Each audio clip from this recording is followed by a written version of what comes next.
In a major announcement that could reshape the U.S. housing market, President Donald Trump has revealed a sweeping plan aimed at lowering mortgage rates and easing the growing burden of home ownership.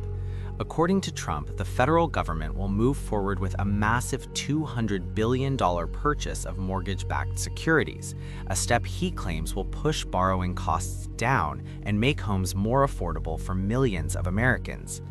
The announcement arrives at a time when housing affordability has become one of the most pressing economic concerns for voters across the country. Before we continue, make sure to like this video and subscribe to our channel for clear, in-depth updates on major economic and political developments. And stay with us until the very end of this video, because we will break down what this move could really mean for homeowners, buyers, and the broader economy. Trump shared the news through social media, stating that he has directed federal authorities to purchase $200 billion worth of mortgage bonds. His message was simple but bold: lower mortgage rates, lower monthly payments, and a more affordable path to owning a home. According to Trump, this initiative is designed to provide immediate relief to families who have been squeezed by years of rising home prices and higher borrowing costs. So where would the money come from? Reports indicate that the funds would be drawn from Fannie Mae and Freddie Mac, the two government-backed mortgage giants that have remained under federal conservatorship since the 2008 financial crisis.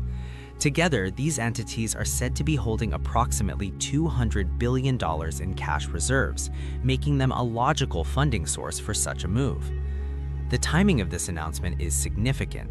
Housing affordability has become a central issue as the country approaches the November midterm elections. For many Americans, the dream of owning a home has slipped further out of reach, with prices rising faster than wages and a persistent shortage of available housing supply. First-time buyers in particular have felt the strain, while existing homeowners often find it difficult to upgrade or relocate without facing much higher monthly payments. The concept behind purchasing mortgage-backed securities is not new. In the past, the Federal Reserve has used similar strategies during periods of economic stress, including the aftermath of the 2008 crisis and during the COVID-19 pandemic. By purchasing these bonds, the government increases demand for them, which can drive down yields and, in turn, reduce mortgage interest rates offered to consumers. Currently, the Federal Reserve still holds a substantial amount of mortgage-backed securities on its balance sheet, roughly $2 trillion. This figure is down from about $2.7 trillion in mid-2022, a period marked by surging inflation that reached a 40-year high. As inflation rose, mortgage rates followed, dramatically increasing monthly payments for buyers and cooling the housing market nationwide. As of this week, the average interest rate on a 30-year fixed mortgage sits around 6.2%. While this is lower than the nearly 7% levels seen earlier, it remains significantly higher than the historically low rates many homeowners locked in just a few years ago.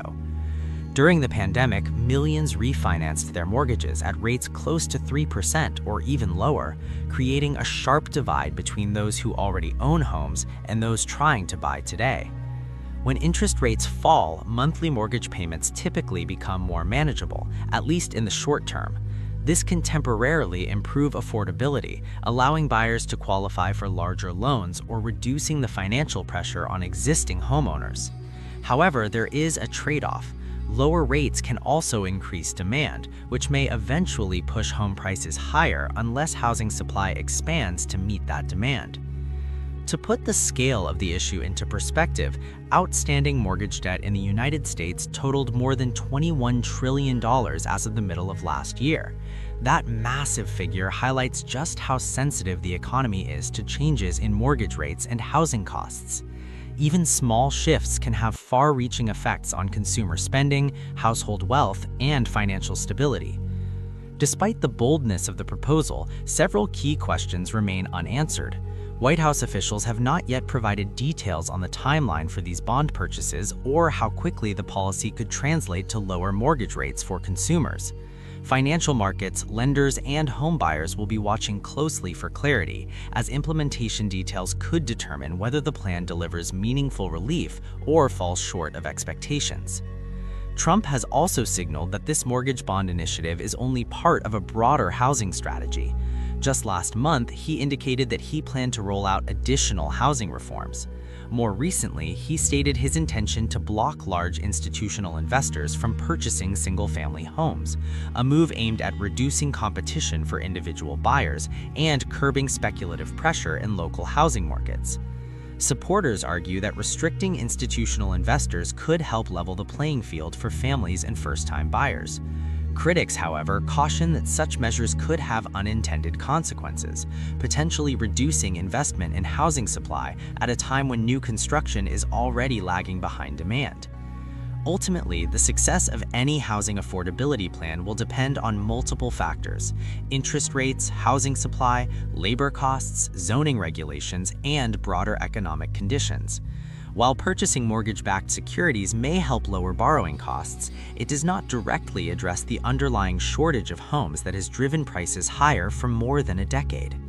Still, for many Americans struggling with high rent, rising home prices, and elevated mortgage rates, any effort to ease financial pressure is likely to attract attention and scrutiny.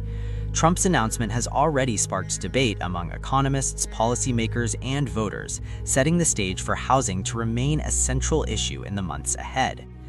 As we move closer to the elections, housing affordability is no longer just an economic issue, it's a political one. Whether this $200 billion mortgage bond purchase becomes a turning point or simply another chapter in the ongoing housing debate remains to be seen. If you found this breakdown helpful, don't forget to like this video, subscribe to our channel, and share your thoughts in the comments below.